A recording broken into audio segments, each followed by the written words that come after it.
पढ़ेगा मेवात बढ़ेगा मेवात तालीम से तरक्की सेमिनार का हुआ पुनाहना में आयोजन। आपको बता दें कि नूंह जिले में ड्रॉप आउट को लेकर सिस्टम पूरी तरह से चिंतित है। इसकी वानगी बुधवार को बढ़ेगा मेवात तालीम की तरक्की सेमिनार के अवसर पर दिखाई दी। उपायुक्त विश्राम कुमार मीणा की सोच की बदौलत पुनाना खंड के मुख्य अध्यापकों, प्रिंसिपलों के अलावा सरपंचों व अन्य पंचायत प्रतिनिधियों को एक दिवसीय सेमिनार में बुलाया गया। 3 घंटे से अधिक समय तक माथापच्ची की गई और सेमिनार में साफ तौर पर जो बात निकल कर आई उसमें स्कूलों में अध्यापकों की कमी के अलावा अध्यापकों से कंस्ट्रक्शन व मिड डे मील का काम लेकर किसी एजेंसी को दिया जाना चाहिए। इसके साथ साथ स्कूली बच्चों के लिए हरियाणा रोडवेज की बसों की संख्या बढ़ाई जानी चाहिए ताकि तालीम के क्षेत्र में विवाद तेजी से तरक्की कर सके और ड्रॉप आउट की चिंता हमेशा के लिए दूर हो सके। इस कार्यक्रम में इस बार हरियाणा विद्यालय शिक्षा बोर्ड में नकल पर पूरी तरीके से नकेल कसने के लिए उपायुक्त विश्राम कुमार मीणा एवं अन्य अधिकारी व कर्मचारियों की भी सराहना की गई। सभी ने एक स्वर में कहा है कि जब वर्षों से चली आ रही नकल की प्रथा को रोका जा सकता है तो मेवात की तालीम को भी बदलाव लाया जा सकता है। कुल मिलाकर आने वाले कुछ दिनों में मेवात पढ़ेगा और बढ़ेगा मेवात तालीम में तरक्की सेमिनार का आयोजन किया गया। जिले के तमाम खंडों में आयोजित किया जाएगा। इसके बाद जो सुझाव निकल कर आएंगे उसके बारे में सरकार व शिक्षा विभाग को अवगत कराया जाएगा। डीसी विश्राम कुमार मीणा के प्रयास से न केवल एक नाटक का मंचन कार्यक्रम भी कराया गया बल्कि मेवाती कलाकार हक्कू सिंगारिया एवं उनकी टीम के द्वारा बनाई गई डॉक्यूमेंट्री को भी दिखाया गया जिसकी लोगों ने जमकर सराहना की। उपायुक्त विश्राम कुमार मीणा ने पत्रकारों से बातचीत के दौरान कहा है कि निजी स्कूलों में मोटी फीस के साथ साथ वर्षी जूता किताबों के नाम पर अगर कोई अभिभावकों पर दबाव बनाता है तो उसको इस बारे में सूचना दें। ऐसे स्कूल संचालकों के खिलाफ कार्रवाई की जाएगी। साथ ही साथ उन्होंने कहा कि जिले में जो तकरीबन 300 से अधिक सहायक शिक्षक एनजीओ के माध्यम से लगाए गए उनका कार्यकाल भी बढ़ाने पर विचार चल रहा है। उच्च अधिकारियों से बातचीत की जा रही है। उपायुक्त विश्राम कुमार मीणा ने कहा कि अध्यापकों की कमी नूंह जिले में खासकर पुनाहना उपमंडल में है। इस पर विशेष फोकस किया जा रहा है। इसलिए इस कार्यक्रम की शुरुआत पुनाहना की धरती से की गई है। अध्यापकों व सरपंचों गणमान्य लोगों का अच्छा सहयोग मिल रहा है।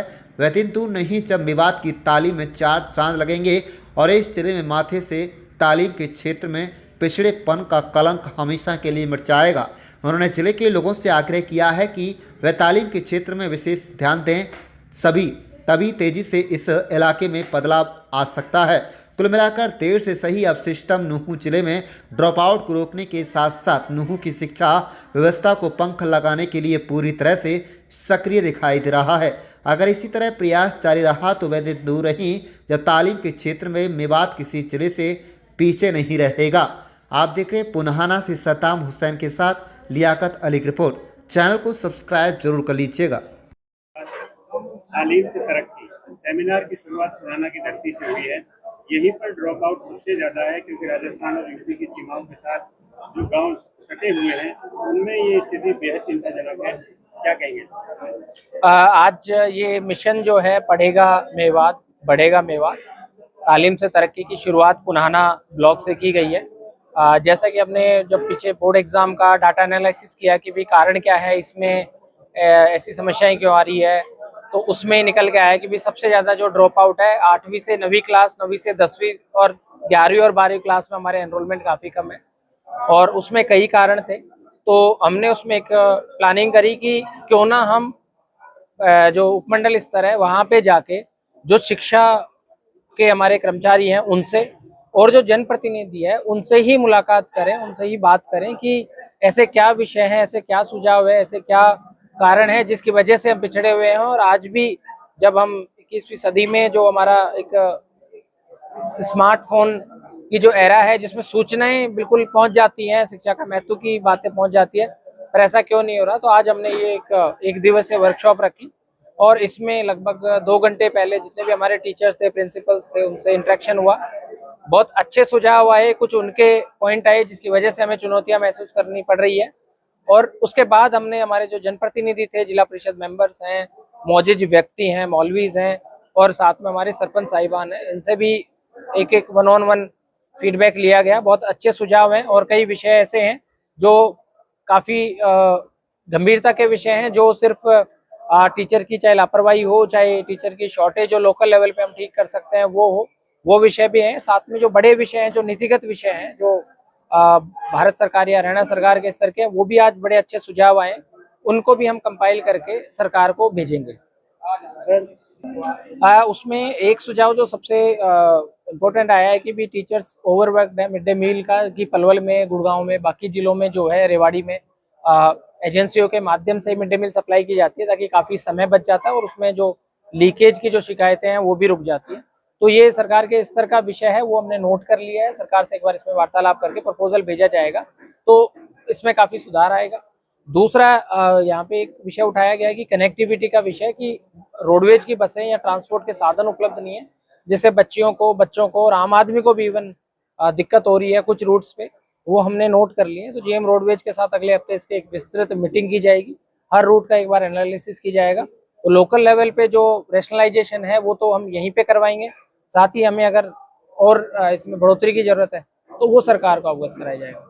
साथ ही जो तीसरा विषय था कि टीचर वाला, कि टीचर कुछ जगह पे शॉर्टेज है, तो चूंकि अभी अप्रैल में ऑनलाइन ट्रांसफर ड्राइव होनी है, प्लस हमारे मेवात कैडर का कुछ रिक्रूटमेंट है, वो जब डिसाइड होगा, सब जुडिस मैटर है, उसके बाद हमें काफ़ी राहत मिलेगी।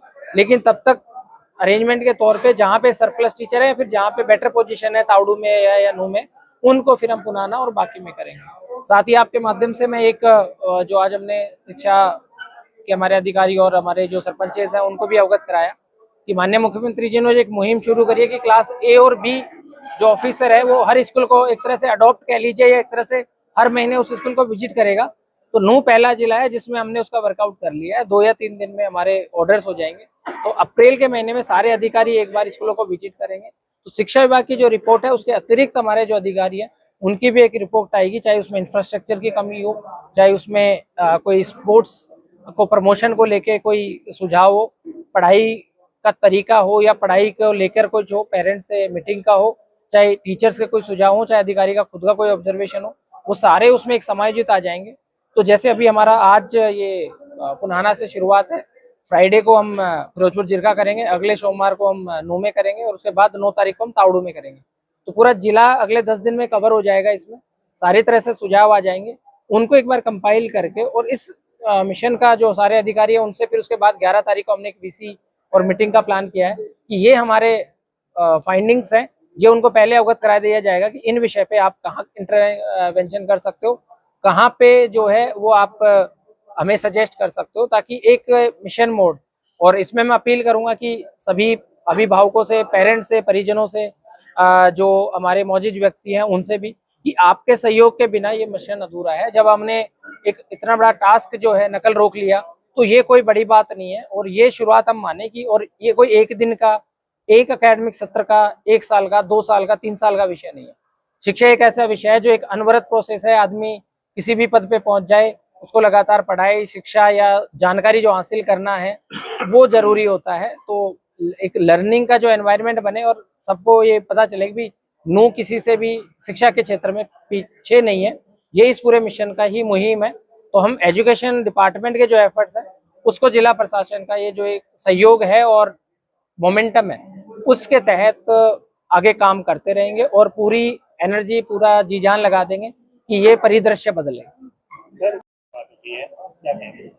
शिक्षा सहायक हमारे 2022 में जो भर्ती हुए थे 612 के करीब, उसका टर्म जो है 31 मार्च को खत्म हो गया। हमने ऑलरेडी सरकार को प्रपोजल, उनके जब तक ये आपूर्ति नहीं हो जाती एक्सटेंशन का प्रपोजल भेजा हुआ है। शीघ्र ही उसमें जैसे सरकार से जो दिशा निर्देश होगी आगे उसमें कार्रवाई होगी। साथ ही एक विषय ये आया था कि एक गांव में भी आज सुबह विजिट किया था, साचो का। ये विषय आया था कि जो पैसा आता है उसमें कंस्ट्रक्शन की, क्योंकि एक्सपर्टाइज नहीं होती है, तो टीचर को काफ़ी समय अकेडमिक कामों के अलावा इसमें भी चला जाता है। साथ ही कोई डेडिकेटेड एजेंसी जैसे PWD, B&R, पंचायती राज या सर्व शिक्षा अभियान का जो इंजीनियरिंग विंग है वही इस चीज़ को करे, क्योंकि ये एक नीतिगत विषय है और काफ़ी अच्छा सुझाव है। इसको मैं उच्च अधिकारियों से और सरकार के समक्ष रखूंगा, और हमें उम्मीद है कि इस पर भी एक कोई तरीका ऐसा निकले कि उद्देश्य ये हो कि हमारा जो इंफ्रास्ट्रक्चर है, जिस पर्पज से जो बजट आया है, वो समयबद्ध तरीके से सही क्वालिटी में लग जाए। वर्दी और जूतों के नाम पर मोटी रकम वसूलते हैं, इसको लेकर आपकी तरफ से क्या गाइडलाइन है? इसमें ये बड़ा अच्छा सुझाव दिया है, ये किसी व्यक्ति ने भी नहीं उठाया।